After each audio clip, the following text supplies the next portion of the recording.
I had to travel a lot for work, big cities like Tokyo and Seoul, some villages in Africa. And I noticed that the problems were sort of similar.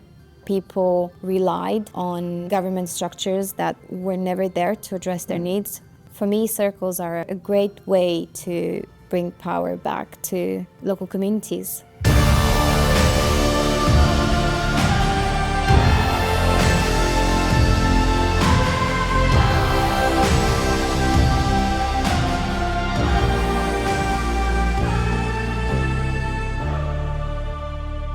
Hello, my name is JP. I'm a professor at UCL. I do research on blockchain, decentralization, and democracy.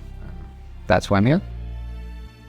Every kind of new wave of technological innovation comes with like a wave of corporate concentration that can sometimes go too far and be damaging. And it also comes with a counter movement where people are trying to offer alternative solutions, often grounded in open source software developed by open collectives and communities. And I think the time is ripe now to offer an alternative. We started in July. The focus is identifying what we call winnable issues. These are things that we can achieve together through the technology that we have, but also through activism, coming together and uniting our forces. The problem with London is that it's so big, and to go very granular on winnable issues is not the right approach for us. But I think there's been decisions made with taxpayer money and we have no visibility over it. And that could be one campaign. In February alone, the government spent some £13 billion on interest payments. That's servicing the national debt. Contributing and shaping policy discussions. Logos can be a force of proposition.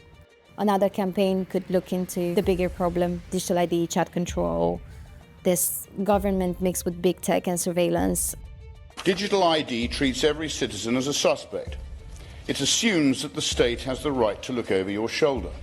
What data should the government hold or not hold, and what types of technology can address that by giving people a modern solution that does protect their privacy? That could be creating some sort of portable sovereignty where people have the tools and the information and the knowledge hubs to navigate.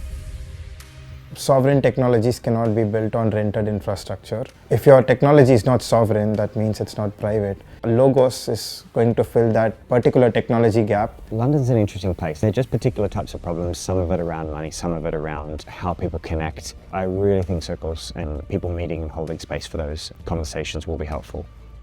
Each circle is like a node in a network, but this is a grassroots network. I think if we can connect the circles and we can cross-pollinate, we can help each other and just have a gathering of the minds, really.